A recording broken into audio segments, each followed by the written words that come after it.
के बारे में क्या बात डिस्कस किया था सर? अपन ने क्या किया था, एक गैल्वेनिक सेल के एक्सटर्नल साइड के अंदर अपन ने क्या लगे थे, एक बैटरी लगे थे बेटा, ठीक है। अच्छा, उस बैटरी को अपन ने बारी बारी से क्या किया था बेटा, उसके वोल्टेज को इंक्रीज किया था। वोल्टेज को इंक्रीज करने के साथ अपन ने क्या देखा था बेटा, हाँ, कि कब उसके वोल्टेज के बराबर हो जाता है, कब करंट फ्लो नहीं होती और कब रिवर्स डायरेक्शन के अंदर करंट फ्लो हो जाती है, कब उल्टी डायरेक्शन के अंदर, उसके विपरीत डायरेक्शन के अंदर धारा प्रवाहित हो जाती है, और जो होता है एक कम वोल्टेज होने पर कोई प्रभाव नहीं पड़ता। तो अपन ने क्या किया था जनरली बेटा, 3 कंडीशन को अप्लाई करके बारी बारी से देखा था, है ना बेटा। अच्छा, हमने नेक्स्ट क्लास के अंदर आपको एक होमवर्क भी दिया था, कुछ बच्चों ने किया और कुछ बच्चों ने नहीं भी किया था, है ना। कोई दिक्कत नहीं है बात को, अगर नहीं समझ में आया तो आप बोल दिया करो, कैसे समझ में नहीं आया, ठीक है।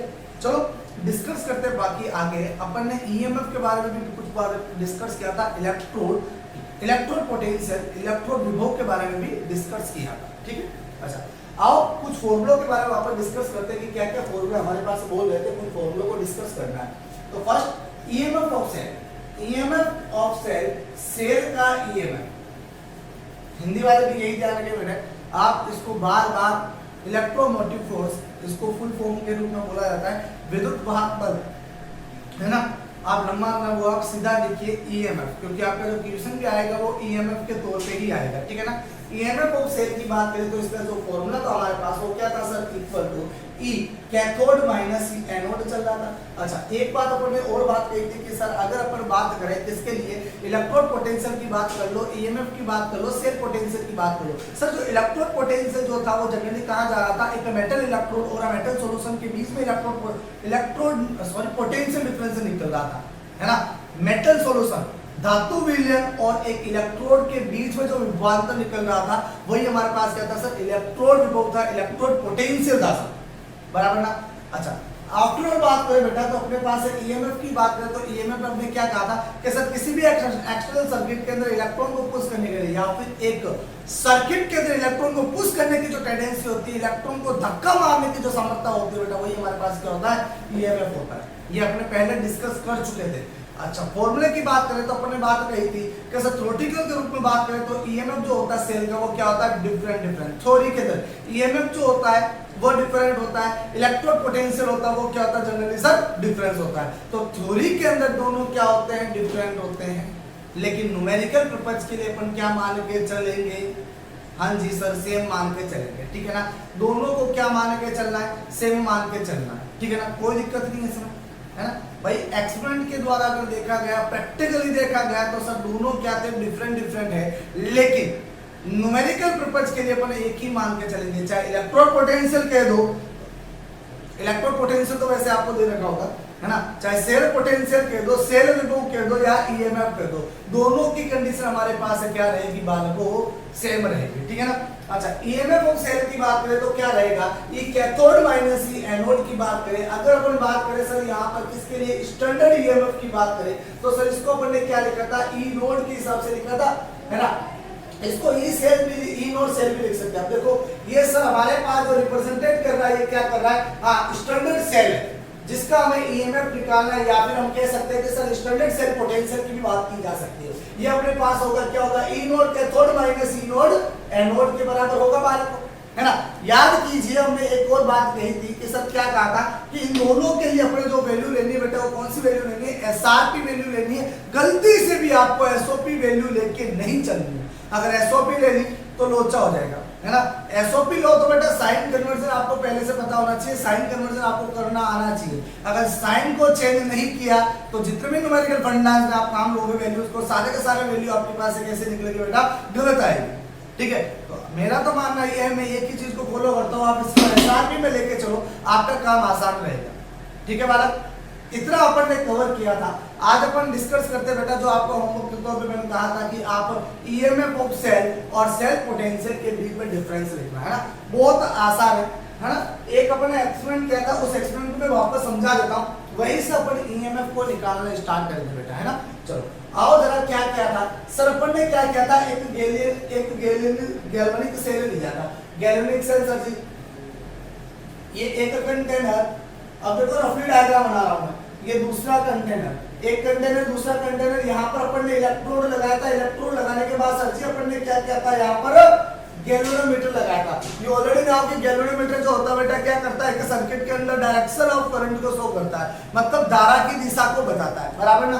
अच्छा, कुछ ऐसा प्रोग्राम किया था सर, यहाँ पर अपन ने क्या लगा दिया था, हाँ लवण सेतु लगा दिया था, साल्ट ब्रिज को लगा दिया था। अच्छा आइए जरा अब आगे क्या करते हैं सर, अपन ने क्या किया था, इस वाले को इधर जोड़ दिया था रियोस्टेट से, धारा नियंत्रक से, और फिर ऐसे लगाकर यहाँ पर एक बैटरी को जोड़ दिया, बराबर ना। अच्छा देखो ये पॉजिटिव वाला सिरा, तो मतलब ये मेरे पास है नेगेटिव वाला, डेट इज मेरे पास एनोड, डेट इज मेरे पास ये जिंक इलेक्ट्रोड। अगर मेरे पास ये जिंक इलेक्ट्रोड तो ये कॉपर इलेक्ट्रोड, मतलब ये पॉजिटिव वाला मतलब कैथोड वाला। अभी बात आ गई ना समझ में, है ना। ये तो अपने कई बार बात कर चुके, तो मेरे हिसाब से इसमें कोई दिक्कत नहीं होनी चाहिए, ठीक है ना। तो बार बार रिपीट कर रहे बात को, तो बार बार रिपीट करने से तो वैसे ही याद हो जाता है ना, रिपीट से हर बातें याद हो जाती है। अच्छा बालकों, अब अपन ने क्या किया था सर, यहाँ से लेके चौकी को लगाकर इधर से कनेक्ट कर दिया। अपन ने बारी बारी से करंट को बढ़ाया नहीं बढ़ाया, है ना सर। इसका जो वोल्टेज हमारे पास आ रहा था 1.1 वोल्ट के बराबर था, पहले इसका वोल्टेज अपन ने 1.1 से कम रखा, नेक्स्ट आफ्टर 1.1 रखने के बाद फिर अपन ने क्या कर दिया, बैटरी का वोल्टेज 1.1 के बराबर कर दिया। यही क्या ना, यही काम की चीज हमारे पास, कि जब एक्सटर्नल बैटरी को हमने कनेक्ट किया था गैल्वेनिक सेल से, गैल्वेनिक सेल से कनेक्ट करने के बाद जब दोनों का वोल्टेज बराबर आ जाए, जब दोनों का वोल्टेज इक्वल आ जाए बेटा, तो अपन ने क्या देखा था कि सर इसके अंदर धारा प्रवाहित नहीं होती है, करंट इज नॉट विड्रॉल, है ना। Cell is not working, cell work नहीं करेगा, बट दोनों के बीच में डिफरेंस जरूर आएगा। बस ये वाला हमारे पास एनोड रहा, ये वाला कैथोड रहा, तो बताओ भाई पोटेंशियल डिफरेंस तो आएगा ही, लेकिन करंट फ्लो नहीं होगी। तो करंट फ्लो नहीं होगी, उस कंडीशन के अंदर अपन क्या कहेंगे सर, इसका क्या निकला है, ईएमएफ निकला। बात आगे समझ में क्या करोगे, है ना भाई। जो जितना ज्यादा किसी भी सेल का जो मैक्स वोल्टेज होता है, अधिकतम वोल्टेज होता है, वही उस सेल का वही उस सेल का क्या होता है बेटा, ईएमएफ होता है, ठीक है। सॉरी, तो बात समझ आ रही ना आप लोगों की, क्या कह रहा हूं, है ना भाई। जिस सेल का अधिकतम वोल्टेज कितना है 1.1, तभी तो सेल वर्क नहीं कर रहा, है ना। जब सेल वर्क नहीं कर रहा तो हमारे पास क्या निकलेगा सर, ईएमएफ निकल जाएगा। बात आगे समझ में। तो सर पहली बात करें तो पहली बात के अकॉर्डिंग अपने पास क्या चलेगा सर, ईएमएफ क्या होता है ना। तो ईएमएफ के रिगार्डिंग बात करें तो ईएमएफ वो होता है किसी भी एक स्थिति का जहां पर सेल वर्क ना करे, लेकिन दोनों इलेक्ट्रोड के बीच में उसका पोटेंशियल डिफरेंस जरूर निकले। तो डिसीजन अप्लाई है बेटा, है ना। तो कई जनों के दिमाग में अगर मैं डेफिनेशन डायरेक्ट बता देता, ये एक्चुअल नहीं बताता, तो आपके माइंड में होता सर जब पोटेंशियल डिफरेंस नहीं निकला विदाउट करंट, तो सर मतलब करंट ही नहीं है, तो सर पोटेंशियल डिफरेंस नहीं निकलेगा। बड़ा पॉसिबल है ना। अब ऐसा नहीं है कि सर अब ऐसा नहीं है बालक कि जो अपने पास ये जो सेल लगा रखा है, इस सेल के अंदर अपन ने ये एक्सटर्नल बैटरी को हटा दिया, और एक्सटर्नल बैटरी को हटाने के बाद क्या कर दिया भाई, अपन ने यहाँ से ये कनेक्टिविटी को तोड़ दी। अब कह रहे हो कि सर एनोड और कैथोड के बीच में क्या निकालो, है एनोड और कैथोड के बीच में क्या निकाले, पोटेंशियल डिफरेंस। क्या अब संभव है, अब संभव नहीं। जब सर्किट भी पूरा नहीं है, तो जब सर्किट पूरा नहीं है तो कहां से निकलेगा, है ना।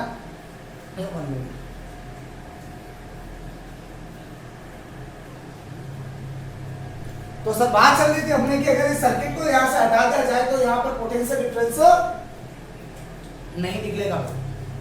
पोटेंशियल डिफरेंस निकालने के लिए क्या होना चाहिए, सर्किट कंप्लीट होना चाहिए। अगर सर्किट कंप्लीट नहीं है तो नहीं निकलेगा, है ना बालक। तो सर अपन नहीं निकलेगा तो अपन ईएमएफ कैसे निकालेंगे, है ना। तो सर आप किताबों के अंदर पढ़ोगे कि सर ईएमएफ होता क्या है, कि sir potential difference between anode and cathode in a cell. किसी भी सेल के अंदर, किसी भी सेल में कैथोड व एनोड के मध्य उत्पन्न विभवांतर क्या कहलाता है, ईएमएफ कहलाता है। लेकिन जब सेल में धारा प्रवाहित नहीं होती हो, when no current is withdrawn, जब धारा में करंट प्रवाहित नहीं होती है, सर्किट में करंट फ्लो नहीं होती है, उस कंडीशन के अंदर ईएमएफ निकलता है। तो भाई अपन क्या करें, फिर इसको हटा दे, हैं? ऐसा तो होगा ही नहीं, जब इसको हटा देंगे तो पॉसिबिलिटी नहीं होगी। बोलो बात समझ में क्या कह रहा हूँ बालक, है ना? तो सब थोड़ा सा दिमाग लगाना, थोड़ा समझने की कोशिश करना मैं कहना क्या चाह रहा हूँ, ठीक है भाई? तो ईएमएफ निकालने का अपने पास एक ही तरीका है। तो ईएमएफ जब निकालेंगे तो हमारे पास ये मैक्स वोल्टेज आएगा भाई, जहां पर ये बंद हो जाएगा, क्योंकि जब वोल्टेज, जब सेल मतलब बैटरी का वोल्टेज और गैल्वेनिक सेल का वोल्टेज दोनों बराबर हो जाएंगे, तो उस कंडीशन के अंदर हमारे पास एक ईएमएफ निकलता है और सेल वर्किंग करना बंद कर देता है, सेल के अंदर करंट फ्लो होनी बंद हो जाती है। तो सब जब बराबर होगा तभी तो हमारे पास मैक्स वोल्टेज होगा, बराबर बालक? चलो स्टार्ट करें आगे, कैसे क्या क्या? चलो देखो बालक, अपन मैं यहाँ पर आपको तीन महत्वपूर्ण बातें बताऊंगा ईएमएफ ऑफ सेल और सेल पोटेंशियल के रिगार्डिंग, ठीक है? अच्छा क्या होता है सुनिए सर, इधर आप हेडिंग लगा लो, यहां लिखो ईएमएफ और इधर बच्चों आप लोग लिखो क्या, cell potential. Cell potential, cell विभव, ठीक है बालक? यहां पर खींच लो एक लाइन, हाँ डिवाइड हो तो बढ़िया सा। सर पहला point, the potential difference between anode and cathode, anode and cathode when no current, when no current is withdrawn in cell, that is cell is not working, cell क्या ना कर रहा हो बेटा, वर्क नहीं कर रहा हो। तो हिंदी वाले लिखे किसी सेल में एनोड व कैथोड के मध्य, किसी सेल में एनोड व कैथोड के मध्य उत्पन्न विभवांतर, किसी सेल में एनोड व कैथोड के मध्य उत्पन्न विभवांतर ईएमएफ होगा, उत्पन्न विभवांतर ईएमएफ होगा जब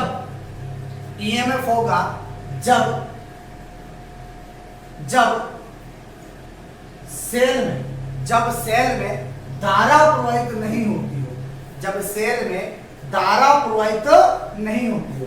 इसका अपोजिट इधर लिख दो बेटा, क्या लिखोगे, द पोटेंशियल डिफरेंस बिटवीन, जब potential difference between anode and cathode is called cell potential. Hindi वाले लिखे बेटा, किसी सेल में एनोड और कैथोड के मध्य उत्पन्न विभवांतर सेल विभव कहलाता है, सेल विभव कहलाता है, ठीक है? दूसरा पॉइंट लिखे बेटा, EMF is max voltage. EMF एक अधिकतम वोल्टेज होता है, ईएमएफ एक अधिकतम वोल्टेज होता है, max voltage of battery, battery का अधिकतम वोल्टेज होता है। ईएमएफ बैटरी का अधिकतम वोल्टेज होता है। आप लिखिए इसमें सेल पोटेंशियल इज मिनिमम तो नहीं कह सकते, बट यहाँ मिनिमम की बात करेंगे नहीं। मिनिमम की कैसे बात कर सकते बेटा, मिनिमम नहीं होगा, लेकिन हम ये कहेंगे कि सेल पोटेंशियल मिनिमम होता है किससे, ईएमएफ से, है ना? तो यहाँ पर सीधा लिखा EMF is greater than cell potential। लिखे वाला आप लोग, सेल पोटेंशियल EMF से कम होता है, या फिर ऐसे लिख लें EMF सेल पोटेंशियल से ज्यादा होता है। नेक्स्ट आप क्या लिखोगे बेटा, EMF is measured by potentiometer। लिखे वाला EMF को विभव मापी के द्वारा मापन किया जाता है। विभव मापी के द्वारा मापन किया जाता है। और इंग्लिश वाले यहाँ लिखे बेटा थर्ड पॉइंट, ये किससे मापन किया जाएगा? वोल्ट मीटर से। आप भी लिखो बेटा, it is measured by volt meter, या फिर सेल विभव वोल्ट मीटर द्वारा मापन किया जाता है। ठीक है बालक, तो सर अपन ने क्लासिफाइड कर दिया दोनों को बारी बारी से कि सर क्या होगा और क्या नहीं होगा। ठीक है बेटा, पहला पॉइंट आपको ये अच्छे से समझ में आ गया होगा कि सर कैसे करंट फ्लो नहीं होना वगैरह वगैरह। ठीक है ना, चलो बढ़े आगे।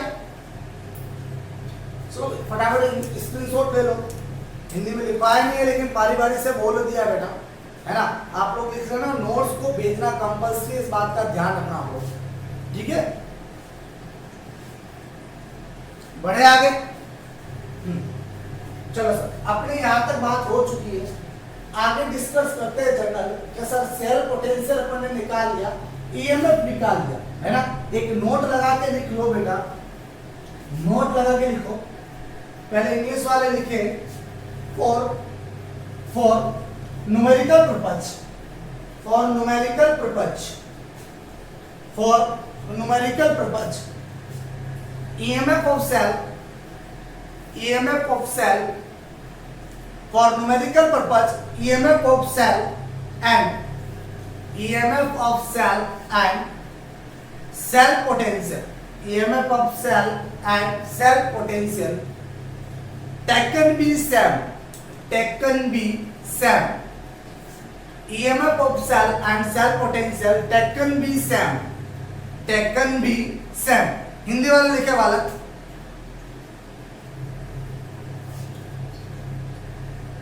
आंकिक प्रश्न के लिए, आंकिक प्रश्न के लिए,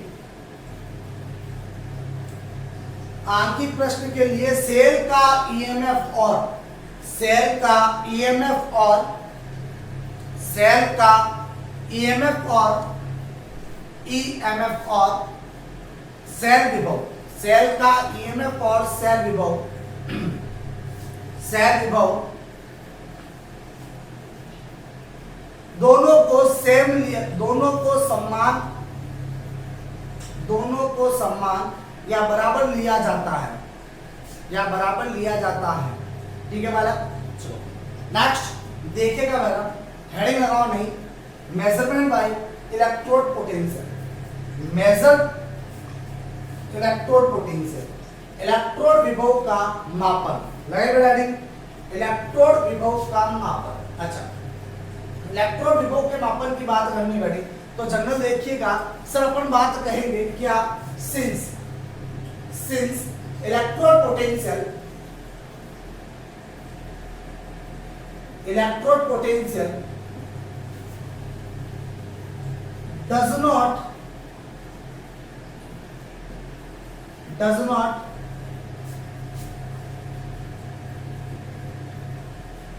measured directly। अच्छा सर, आप ये क्या लोचाओगे, एक तो आपने हेडिंग लगा ली कि इलेक्ट्रोड पोटेंशियल का मेजरमेंट करना है, और दूसरा आपने लगा दिया कि सर यहाँ पर अपन क्या नहीं कर सकते, हाँ इलेक्ट्रोड पोटेंशियल को डायरेक्ट मेजर नहीं कर सकते, बराबर ना। अच्छा, ये बात शायद मैंने आपको लास्ट क्लास के अंदर भी कहा था कि सर इलेक्ट्रोड पोटेंशियल होता क्या है। अगर मैं आपको रिवाइज कराऊं तो क्या कहेंगे सर, यहाँ पर अपने पास एक कंटेनर लगा हुआ है, यहाँ पर एक इलेक्ट्रोड, ये सॉल्यूशन, तो सर अपन ने क्या कहा था, इस सॉल्यूशन और सॉरी ये इलेक्ट्रोड और सॉल्यूशन के बीच में जो पोटेंशियल डिफरेंस आता है वही हमारे पास इलेक्ट्रोड पोटेंशियल होता है। यही बात कहना सर, इलेक्ट्रोड विभव क्या होगा, ये जो मेटल है, मेटल इलेक्ट्रोड और विलयन के मध्य जो उत्पन्न विभवांतर होता है वही हमारे पास क्या होगा सर, इलेक्ट्रोड विभव होगा। जनरली अपन ने यही बात कही थी ना बालक, कोई दिक्कत नहीं, इसमें कोई दो राय नहीं बालक। ठीक है, बात समझ आ रही, मैं आपको क्या कह रहा हूँ, है ना। तो सर यही अपने डिस्कस चल रहा है कि since electrode potential does not measure directly, इनको डायरेक्टली मेजर नहीं किया जा सकता, बट लेकिन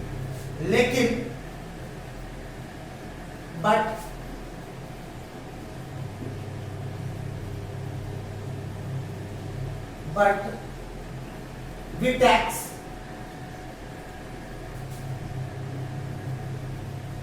a reference electrode। अब रेफरेंस इलेक्ट्रोड क्या होता है बेटा, है ना, तो अपन रेफरेंस इलेक्ट्रोड की इलेक्ट्रोड है उसको क्या लिख सकते हैं sir,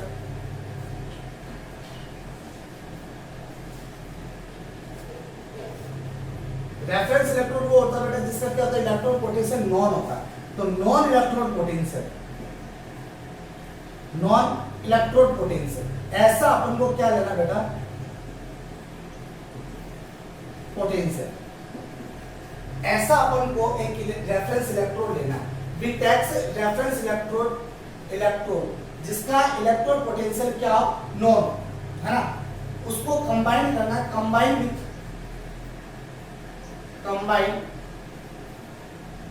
with in a cell, तो सर इसको क्या कर लेना अपन को, एक सेल में जोड़ देना है। तो हिंदी वाले लिखेंगे यद्यपि एक सिंगल, यहां सिंगल लगा लो, एक एकल इलेक्ट्रोड पोटेंशियल, एकल इलेक्ट्रोड विभव,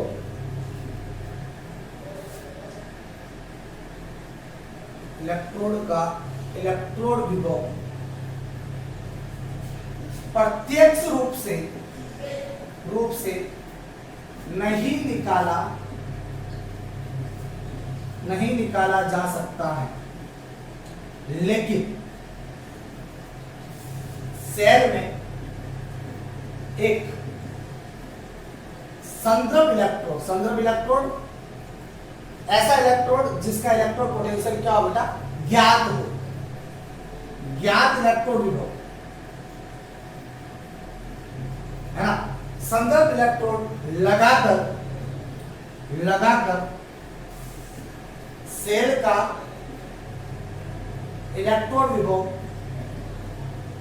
निकाला जा सकता है, ठीक है बेटा, सेल का इलेक्ट्रोड विभव निकाला जा सकता है, ये अपने पास अनुभव हो गया। अब कैसे निकालेंगे, अब देखो काफी हद तक है ना कॉन्क्लूजन चलते बेटा, काफी हद तक प्रॉब्लम होती है। अब कैसी प्रॉब्लम कि सर मान लेते हैं कि अपन क्या करते हैं, वापस गैल्वेनिक सेल बना लेते हैं। सर ये एक कंटेनर, ये दूसरा कंटेनर, एक कंटेनर और दूसरे कंटेनर में बात करें तो सर ये हमारे पास जिंक वाला, ये कॉपर वाला, दो कंटेनर हो गए ना, तो सर मैं किसी एक को क्या करूं, रेफरेंस मान लूं, तो सर यहाँ पर मानने से काम नहीं चल रहा है ना। कैसे नहीं मानेंगे, क्योंकि सर इस पूरे का जो अपने पास वोल्टेज आता है 1.1 वोल्ट के बराबर आता है।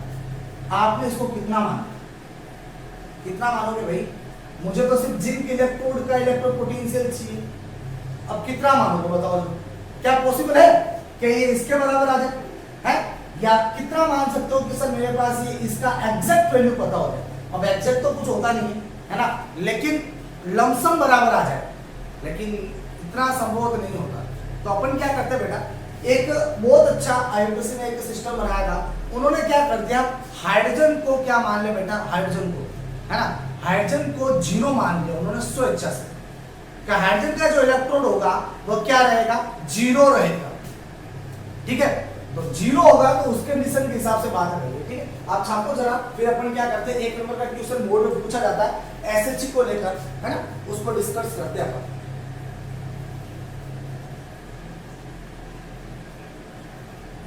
छापा वाला आओ सुनो,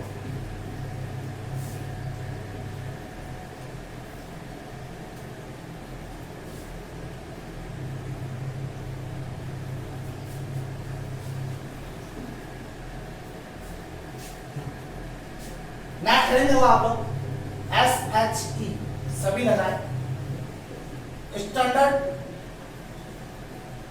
hydrogen electrode, standard hydrogen electrode, है ना हमारा स्टैंडर्ड हाइड्रोजन इलेक्ट्रोड क्या हो जाएगा अपने पास, हिंदी में लिखना मानक हाइड्रोजन इलेक्ट्रोड।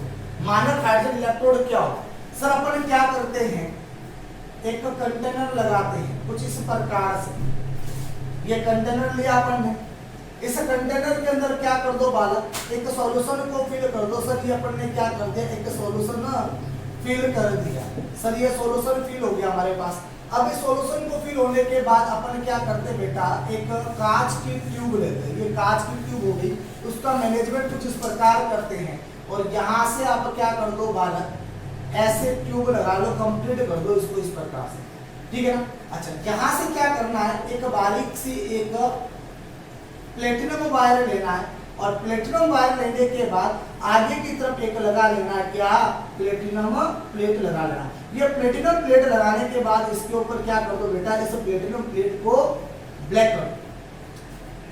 नाउ अब कंडीशन में भी अप्लाई बेटा, किसको अपने पास SHE बना है ना, कुछ लोग इसको C भी बोलते हैं, है ना, लेकिन मैं इसको SHE बोलता हूँ। अच्छा, यहाँ से क्या करो बेटा, आपको हाइड्रोजन गैस को फ्लो करनी है ना, H2 गैस जाएगी। अब H2 गैस जो होगी वो कितनी जाएगी बेटा, 1 बार के इक्विवेलेंट जानी चाहिए, है ना। कुछ जमाने पहले एक ATM लेके चल रहे थे, उस पर थोड़ा फर्क आ रहा था, तो अब क्या कर दिया कि सर इसको 1 बार लेके चल रहे हैं, है ना। देखो बेटा बहुत ज्यादा डिफरेंस है, अपन लास्ट मतलब 11th क्लास के अंदर पढ़ चुके थे ATM और बार के अंदर क्या डिफरेंस है। न्यूमेरिकल पर्पस भी करेंगे, वहां पर भी मैं आपको कन्वर्जन सिखा दूंगा वापस, ठीक है। अच्छा, ये जो था बेटा अपने पास क्या है, PT वायर, बराबर वाला प्लेटिनम वायर, है ना। अच्छा, ये अपने पास क्या है, प्लेटिनम प्लेट है with black coated. Black coated क्या है बेटा अपने पास है, PT। हाँ चलो, अब ये हमारे पास क्या है बेटा, HCl सॉल्यूशन है। कौन सा सॉल्यूशन है, HCl सॉल्यूशन, और जिसकी कंसंट्रेशन जो है बेटा, सांद्रता वो कितनी मानी, 1 मोलारिटी के इक्वल मानी। ये जो प्रोग्राम होता है, ये वाला ये प्रोग्राम होता है, ये बेटा ये पूरा जो अपने बनाया है, ये एक्चुअल में क्या होता है, SHE। कई बार बोर्ड में क्वेश्चन आया 1 नंबर का, SHE का लेवल डायग्राम बनाओ ना, draw the level diagram of SHE। ये आपका आज का होमवर्क है ना, क्वेश्चन इतना, ये टॉपिक नोट्स बनाने के बाद draw the level diagram of SHE का नामांकित चित्र बनाएंगे, ठीक है बालक। अच्छा, आगे का प्रोग्राम सुनो कि सर होता क्या है इसके लिए, ठीक है। अच्छा, होता क्या तो सुनो कि सर इन्होंने क्या किया था, SHE को लेकर SHE को लिया, और SHE को लेने के बाद इन्होंने क्या मान लिया बेटा, 0 मान लिया, है ना। तो सर क्या बात करेंगे, since SHE is reference electrode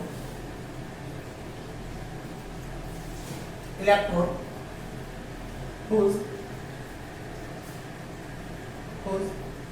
electrode potential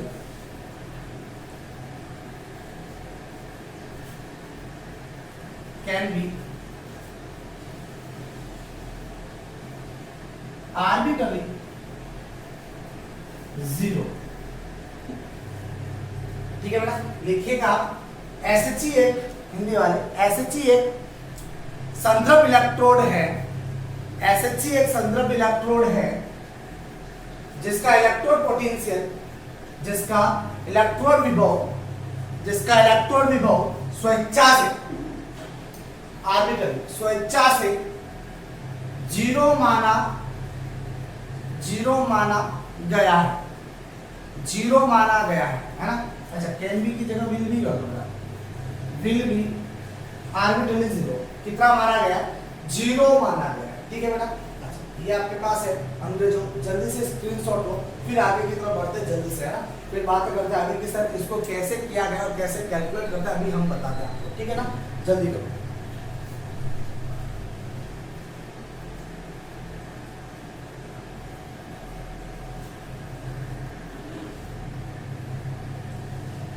हो गया बालक, चलो अब बात करते हैं कि सर इसका कैसे मैनेजमेंट किया गया। भाई मैं तो इसको हटा नहीं रहा हूँ, ये अपने काम की चीज है। आप देखिए कि सर इसको कैसे मैनेज किया गया है ना। तो सर ये अपने पास एक SHE लगा हुआ है, SHE लगाने के बाद अपन क्या करते हैं कि सर एक कंटेनर इधर को लगा देते हैं। चलो सर एक कंटेनर मैंने भाई साहब इधर लगा दिया, ये कंटेनर मेरे पास ये रहा। अच्छा, यहाँ पर अपने सॉल्यूशन फिल करते हैं और मैं मान लेता हूँ कि सर ये जो सॉल्यूशन है मेरे पास ये कौन सा है, जिंक सल्फेट का, और यहाँ पर अपन ने क्या कर दिया, एक इलेक्ट्रोड लगा दिया। जो इलेक्ट्रोड जो होगा मेरे पास कौन सा होगा, जिंक इलेक्ट्रोड होगा। अब इन दोनों को क्या कर दो बेटा, गैल्वेनोमीटर लगाने के बाद दोनों को कनेक्ट कर दो और यहाँ से अपन ने क्या लगा दिया, साल्फेट लगा। आप अच्छा डायग्राम बनाना है ना, मैं तो ऐसे थोड़ा सा चला, ठीक है। अब देखो तो सर अपन ने इनको दोनों को मैच कर लिया, ये अपने पास साल्टब्रिज लग गया। साल्टब्रिज बोले तो बालक हो है क्या, लवण सेतु लगा दिया सर। अच्छा, अब क्या करना है कि सर अपन को इसका मेजरमेंट है। ये तो अपने पास क्या रहा, ये वाला, ये तो नॉन रहा, नॉन बोले तो ज्ञात रहा।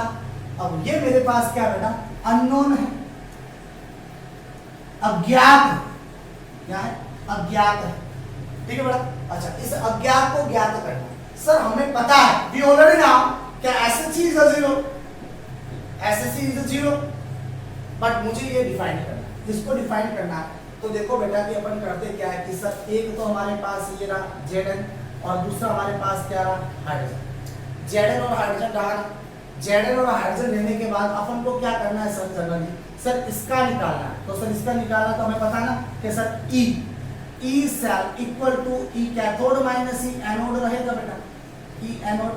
अच्छा, हम जानते हैं सर कि सर मान लेते हैं कि इसका जो वैल्यू जो निकल रही है कंप्लीटली वो कितनी निकल रही है 0.76 वोल्ट। एक्सपोनेंट की वैल्यू कितनी निकलती है बेटा, कितनी निकलती है। अच्छा, इतनी निकलती है तो अपन क्या लिखेंगे 0.76 volt equal to E cathode minus E anode, यही आएगा बालक। और हमें निकालना है सिर्फ ये वाला। अच्छा, इसको अपन ने जीरो मान लिया, कितना माना, जीरो माना। तो बताओ जरा कि मेरे पास ये एनोड वाला क्या है। अच्छा, अब आपके मन में होगा सर एनोड कौन सा और कैथोड कौन सा। यस बालक, भाई तभी तो हमारे पास माइनस की वैल्यू लगाकर परफेक्ट वैल्यू आएगी, वरना आनी है क्या, नॉट पॉसिबल।